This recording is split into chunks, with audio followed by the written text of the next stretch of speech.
My name is Rosalie Bourke. Used to be, I was a Sapegaham. We were in Garden River when we got picked up. I was about 7. Sometimes it's so rough water, but that was cold from the trip that they put us to bed in our beds. But next day I was sad. Everybody was sad. You could hear the kids cry at night. They were crying for their parents. I just look after myself. Tried anyway. There was bigger girls there. They were up to 15. After we settled down in the residential school, we called it the mission. We sit down in our big hall. We got called up once in a while. We get our hair cut. So when they call us up, we're called by numbers. Number 27, step forward. Funny haircuts. Straight from the ears on and little bangs. That's how they used to cut our hair. They gave us all army coats, big long coats. Some of us, we drag it behind, they're so big. Pants, mostly dresses. My clothes were numbered, but as you get older, you get higher number. But we prayed a lot. It's the only thing we used to do. We pray in the morning when we get up. We pray before breakfast, and then we pray before school. We pray after school. We pray before supper. We pray again. And we have to kneel down, no standing up. But we used to eat poorly, that I say. I know I lost a lot of weight. I used to get sick and go in the hospital because I spilled my food under the table. But after I was 12, we started stealing from the pantry because we have to eat to survive, because the food they give us was not good. It's mainly stew. They call it stew, it's more water. And beans, lots of beans. No bacon, straight beans. No salt. Who wouldn't get skinny, eh? I kept losing weight. I went to the hospital again. TB, I don't know how many kids got that. And one time polio got into the school. 12 girls got polio. And it so happens my friends got polio. The door was open this much. I used to stick my hands in there so they could touch my hand and I'll get polio. I didn't get it. So I will go away. I think it'll be a better place to stay. On the boys' side too, they had TB, yeah? Yeah, I had TB. You did? My gland. I remember that. When I started fighting, I was a bully. You were tough? Tough, yeah. Nobody would. Sometimes I'd get it right on the jaw, but they don't knock me out. But I give them a big bleed nose. That's why my hands are broken. It's because of my fighting. Because I pick up for my little sister. She's the one getting, the kids get after the small ones.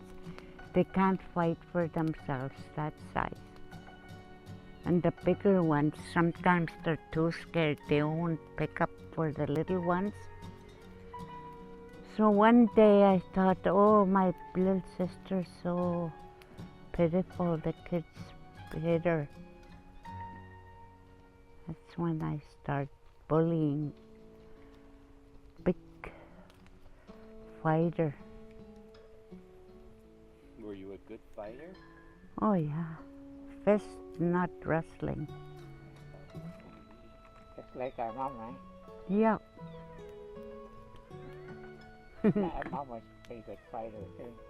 Knocked women down. There was 5 of us. I was one of them. The cutest girls, the good-looking girls, they dress us up. Always with the best clothes. They don't cut our hair. They put ribbons on us. Especially when how you call those people that come and see how kids are treated? Inspectors. Yeah. So they call us in and we have to go in the front where they are. There's 4 or 5 of them, inspectors. Yeah, I was one of them girls that were chosen. And then they tried to say, that's the way we look after our girls, our students in the school. Those poor girls are hiding somewhere. They make them hide somewhere. Their hair, the way they're cut and poorly dressed, and us were dressed fancy. Me, I used to like to dress like that. I was the only one, say, 5 of us. Justine was there too, towards the end. Liza, oh, no, not Liza, she was out already. She was working on the bakery. They gave her a job there. Florence, she was gone already when I went back. She died already. She had black hair and white skin. She was very pretty. And she used to tell us, don't come close, because no one knows what I have. You'll get sick too. I don't want you to get sick. I don't remember Louis ever went to school. But there's a few times you take off from your yard, you run around and you come and hug us. Oh, I got it. Yeah, Steal a hug. you come and steal a hug. Oh, it hurts a person to see their little brother. It's just a few minutes and they're dragged back. That's where they lose their language. Because if you talk your language, they get mad at you. As we used to hide behind the buildings, and we used to go talk Cree there. And when the nuns are coming to see what we were doing and what language we're talking, and then we pretend we're talking English. Can't we say that? We pretend. Within a year, we start talking English a little bit here and there, eh? Yeah. On the second year, my mom, we talked to her a little bit English. She said, just keep quiet. Don't try to talk to me in English. You know I don't understand. Now keep your Cree. Talk to me in Cree. I talk Cree. You know, she said, one of these days, the Cree language will be gone. In the future, she said. And it's going. Not very many. The kids like that talk more English. Hardly anybody talks Greek. Oh, yeah, she's the one brought us up. Not too long because we only see her 6 weeks a year. She got to be just like a stranger. I wasn't used to her. Just like I didn't know her. I've been away too long. They pick us up early in August, William. Yeah. And all of a sudden we're sent back again. My dad, he used to do a lot of hunting till he got sick. He broke his collarbone. He never got well, and all that was inside, I guess. It had abscess. They just couldn't do nothing. They sent him to Charles Council. 2 years after he came back, that same spring he died. And he was only just about 40 maybe.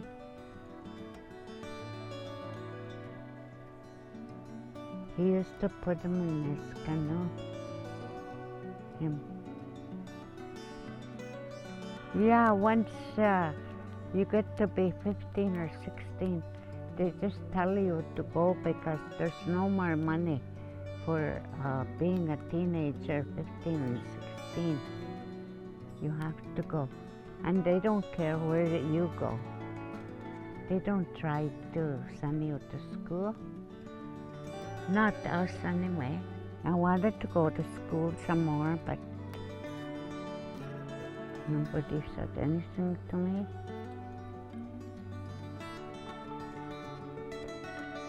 He was lucky. You were treated good? Yeah, we were treated good. I worked at the hospital.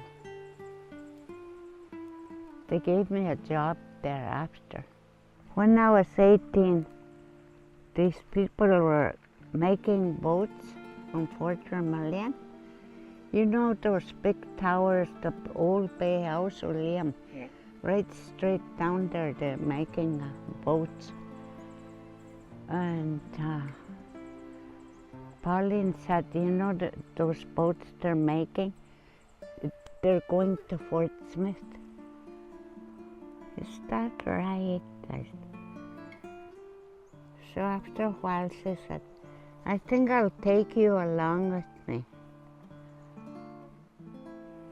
So I got ready.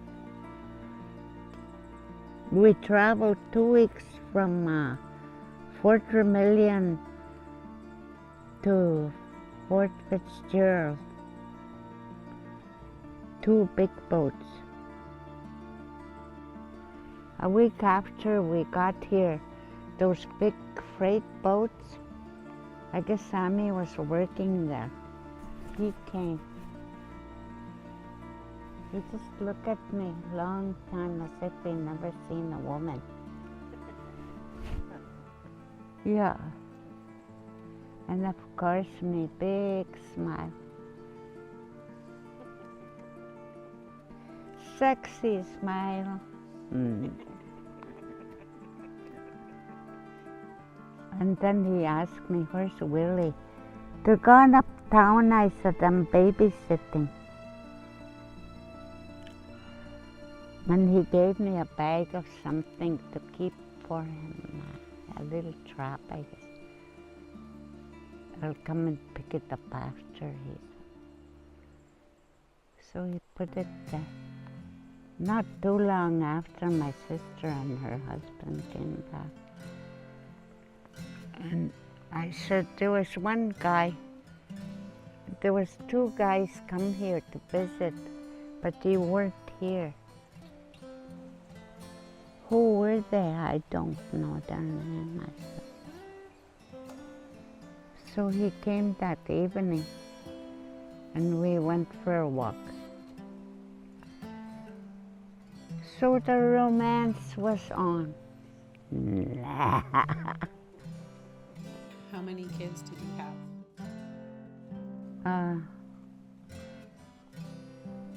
9. One died. He looked like Matthew, that one. Glenn, how many grandkids I have? I don't even know if it's 25. Great-grand ones? Oh, including. Thank you for your time, Auntie, and thank you for the interview.